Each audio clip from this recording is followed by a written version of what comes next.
Yan, magandang hapon mga ka-farmers. Dito tayo ngayon sa taniman nila.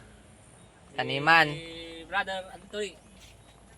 Oh, Kiki-video na lang muna tayo mga farmers kasi wala tayong tanim kaya magbibideo na muna tayo dito mga farmers. Kung may tinanim, mayanin. Bunga mga ka-farmers, oh, dami. Ha? Natanggalan pa ito. Galing, oh. Naglalakad ka lang dito tapos makikita mo na, oh, ang dami, oh, laki pa to, isa. Sardinas na lang kulang o kaya ginayat-gayat na karne.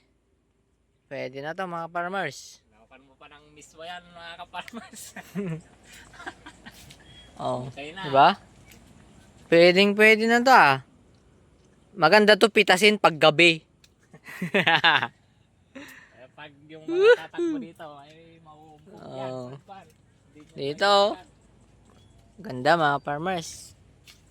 Luwang ng taniman nila mga farmers. Tayo nagbibisita na lang dito. Wow! Shout out kay Pare Anthony sa kanyang napakaluwang na gulayan. Yan, oh. Mga sili, mga ampalaya, bahay kubo.